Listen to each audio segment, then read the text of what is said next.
আর এই মুহূর্তের বড় খবর দেব, সুপ্রিম কোর্টে আইপ্যাক মামলার শুনানি মুলতবি করা হয়েছে। সুপ্রিম কোর্টে আইপ্যাক মামলার শুনানি ছিল আজকে, তবে সেই শুনানি মুলতবি করা হলো। আইপ্যাক মামলার গ্রহণযোগ্যতা নিয়ে প্রশ্ন তুললেন সিদ্ধার্থ লুথরা ও মনু সিংভি। এখনো পর্যন্ত জবাবি হলফনামা পেশ করেননি, জানালেন সলিসিটর জেনারেল তুষার মেহতা। সময় চাইলেন সলিসিটর জেনারেল তুষার মেহতা। আর আজকের মতো, যার কারণে আইপ্যাক মামলা মুলতবি করা হয়েছে। এই মামলার পরবর্তী শুনানি আগামী 18ই মার্চ। এই মুহূর্তের বড় খবর দিচ্ছি, আজকে যেখানে আইপ্যাক মামলার শুনানি ছিল সেই শুনানি মুলতবি করা হয়েছে। আগামী 18ই মার্চ পরবর্তী শুনানি হবে এবং এই আইপ্যাক মামলার গ্রহণযোগ্যতা নিয়েই প্রশ্ন তুলেছেন সিদ্ধার্থ লুথরা ও মনু সিংভি এবং তুষার মেহতা। তিনি জানিয়েছেন যে তারা এখনো পর্যন্ত জবাবি হলফনামা পেশ করেননি। আজকের মধ্যে জবাবি হলফনামা পেশ করবে, সময় চাইলেন, যার কারণে সলিসিটর জেনারেল তুষার মেহতা। আর আজকের মতো মামলা মুলতবি করে দেওয়া হয়েছে। পরবর্তী শুনানি আগামী 18ই মার্চ। এর আগের শুনানি পর্বেও আমরা দেখেছিলাম যে ইডির তরফে সলিসিটর জেনারেল তুষার মেহতা তিনি আবেদন করেছিলেন রাজ্যের দেওয়া হলফনামা খতিয়ে দেওয়ার জন্য সময় দেওয়া হোক। সেই আর্জির প্রেক্ষিতেই পিছিয়ে দেওয়া হয়েছিল গত সপ্তাহের শুনানি। আর আজকে শুনানি ছিল, সেই শুনানিও মুলতবি করা হয়েছে। আমরা এই নিয়ে আরো বিস্তারিত জানবো। পীযূষ কান্তি নাগ আমাদের সঙ্গে টেলিফোনে রয়েছেন প্রতিনিধি। পীযূষ, আইপ্যাক মামলার শুনানি ছিল আজকে, কিন্তু সেই মামলার শুনানিও মুলতবি করে দেওয়া হলো, কি কারণ? দেখো, সলিসিটর জেনারেল তুষার মেহতা আজকে মামলায় সময় চাইছেন। তার কারণ তারা যে জবাবি হলফনামা দেওয়ার যে সময়সীমা নির্ধারিত ছিল তা কিন্তু তারা এখনো পর্যন্ত জমা দিতে পারেননি। আজকের মধ্যে তারা সেই জবাবি হলফনামা জমা দেবেন, তাই তারা আজকে ইতিমধ্যে রাজ্যের আইনজীবী এবং মামলার সঙ্গে সংযুক্ত সকল পক্ষের আইনজীবীর পক্ষ থেকে আইনজীবী সিদ্ধার্থ লুথরা, আইনজীবী মনু সিংভি সহ প্রত্যেকেই কিন্তু এই মামলার গ্রহণযোগ্যতা নিয়ে প্রশ্ন তুললেন এবং তারা বললেন এই ধরনের এজেন্সি এই ধরনের আবেদন জানাতে পারে না। যদিও সলিসিটর জেনারেল তুষার মেহতা জানিয়েছেন যে সাংবিধানিক তারা আদালতের এই বিষয়টি নিয়ে সন্তুষ্ট করবেন। তবে আদালত আজকের মতো মামলাটি মুলতবি করে দিলেন। বিচারপতি সরকার এবং বিশ্বনাথের বেঞ্চ জানিয়ে দিলেন আগামী 18ই মার্চ এই মামলার পরবর্তী শুনানি গ্রহণ করা হবে। ধন্যবাদ পীযূষ তোমাকে। পীযূষ কান্তি নাগ আমাদের সঙ্গে টেলিফোনে ছিলেন প্রতিনিধি, অর্থাৎ এক্ষেত্রে আমাদের প্রতিনিধি পীযূষ কান্তি নাগ। তিনি যেমনটা জানাচ্ছিলেন যে আইপ্যাক মামলার গ্রহণযোগ্যতা নিয়ে প্রশ্ন তুলেছেন সিদ্ধার্থ লুথরা ও অভিষেক মনু সিংভি এবং সেক্ষেত্রে তুষার মেহতা সলিসিটর জেনারেল তিনি জানিয়েছেন যে এখনো পর্যন্ত জবাবি হলফনামা পেশ করা হয়নি। আর আজকের মধ্যে জবাবি হলফনামা পেশ করবেন তারা।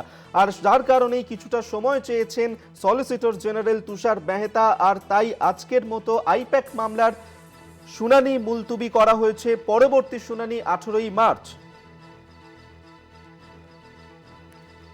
আমরা দেখেছিলাম যে এর আগের দিন যখন শুনানি পর্ব চলছিল এবং সেক্ষেত্রেও তুষার মেহতা ইডির তরফে সলিসিটর জেনারেল তিনি আবেদন করেছিলেন যে রাজ্যের দেয়া হলফনামা খতিয়ে দেখার জন্য সময় দেয়া হোক। আর সেই আর্জির প্রেক্ষিতে পিছিয়ে দেওয়া হয়েছিল গত সপ্তাহের শুনানি। আর আজকে যখন এই শুনানির দিন ছিল, সেই শুনানি পর্ব মুলতবি করে দেওয়া হয়েছে। সেক্ষেত্রে আইপ্যাক মামলার গ্রহণযোগ্যতা নিয়ে প্রশ্ন তুলেছেন সিদ্ধার্থ লুথরা ও অভিষেক মনু সিংভি। তুষার মেহতা সলিসিটর জেনারেল তিনি জানিয়েছেন যে এখনো পর্যন্ত জবাবি হলফনামা পেশ করেননি। আজকের মধ্যে জবাবি হলফনামা পেশ করবে। কিছুটা সময় চাইলেন সলিসিটর জেনারেল তুষার মেহতা। আর তাই আজকে আইপ্যাক মামলার মুলতবি করে দেওয়া হয়েছে। পরবর্তী শুনানি 18ই মার্চ। আপনারা জানেন যে এই আইপ্যাকের অফিসে এবং আইপ্যাকের কর্ণধার প্রতীক জৈনের বাড়িতে সেখানেই ইডি তল্লাশি অভিযান এবং মমতা বন্দ্যোপাধ্যায় তিনিও আইপ্যাকের অফিসে পৌঁছে গিয়েছিলেন এবং তারপর সেই মামলার জলগড়ায় সুপ্রিম কোর্টে সেই মামলার শুনানি পিছিয়ে আজকে শুনানি পর্ব হওয়ার কথা ছিল, কিন্তু তাও মুলতবি করে দেওয়া হয়েছে। পরবর্তী শুনানি 18ই মার্চ।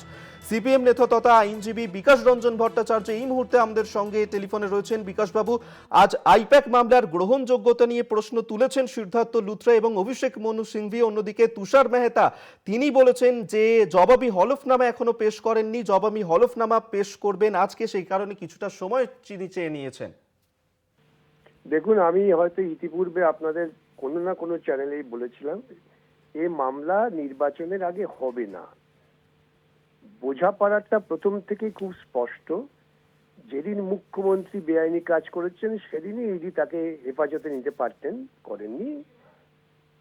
নির্বাচনের মুখোমুখি একটা তথাকথিত আপাত বিরোধিতা, উত্তেজনা বজায় রেখে দেখাবে কে কত বিজেপি বিরোধী। আসলে বিজেপি তৃণমূল উভয়ই চায় পশ্চিমবঙ্গের বুকে তৃণমূল সরকারটা থাকুক। তাই এইসব মামলা টামলা লোক দেখানো, আমার কথা তো মিলে যাচ্ছে। আমি প্রথম দিনই বলেছিলাম এই মামলা দেখবেন নির্বাচনের পরে হবে।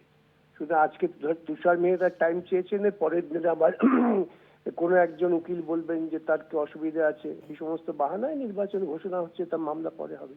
অপরাধীরা অপরাধ করবে পশ্চিমবঙ্গে, এবং তারা অপরাধ করেই পরস্পরের সঙ্গে বন্ধুত্ব বজায় রাখবে।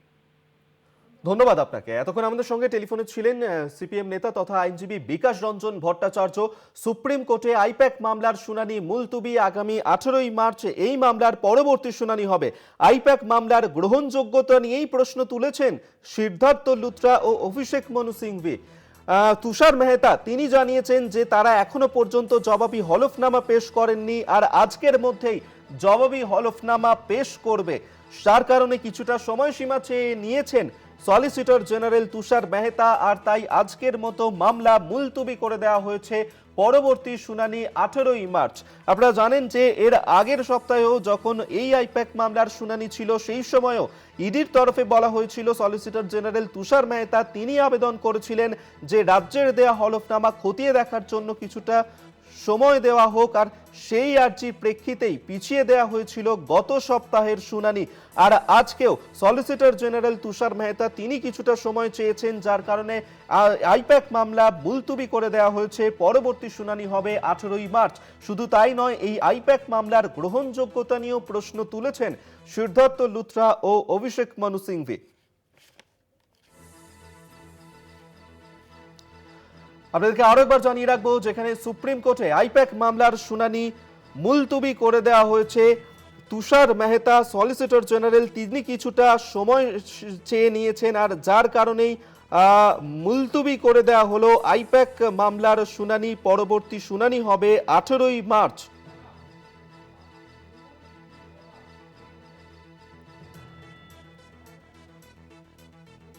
আপনাদেরকে আরেকবার জানিয়ে রাখবো যে আজকে সুপ্রিম কোর্টে আইপ্যাক মামলার শুনানি, সেই শুনানি মুলতুবি করে দেওয়া হয়েছে। এর আগের দিনও যখন শুনানি পর্ব ছিল, সলিসিটর জেনারেল তুষার মেহতা সেই সময় কিছুটা সময় চেয়েছিলেন, এবং যার কারণে পিছিয়ে ছিল এই আইপ্যাক মামলার শুনানি। আজকে ফের আইপ্যাক মামলার শুনানি মুলতুবি করে দেওয়া হয়েছে। আগামী 18ই মার্চ হবে পরবর্তী শুনানি, এবং এক্ষেত্রে সলিসিটর জেনারেল তুষার মেহতা তিনি জানিয়েছেন যে জবাবি হলফনামা এখনো পর্যন্ত পেশ করানো হয়নি, আজকের মধ্যেই জবাবি হলফনামা পেশ করা হবে। আর যার কারণেই কিছুটা সময় চেয়ে নিয়েছেন সলিসিটর জেনারেল তুষার মেহতা, আর তাই আজকের মতো আইপ্যাক মামলার মুলতুবি করে দেওয়া হয়েছে। আপনারা জানেন যে আইপ্যাকের কর্ণধার প্রতীক জৈন তার বাড়ি এবং তার যে অফিস, সেই অফিসে ইডি তল্লাশি অভিযান চালাতে যায়, এবং সেই অভিযানে মমতা বন্দ্যোপাধ্যায় তিনি আইপ্যাকের অফিসে গিয়ে পৌঁছন, এবং সেখানেই তল্লাশিতে বাধা দেওয়ার অভিযোগ আনা হয়। আর সেই মামলার জল গড়ায় দেশের শীর্ষ আদালত পর্যন্ত, আর সেখানেই আজকে আইপ্যাক মামলার শুনানি ছিল।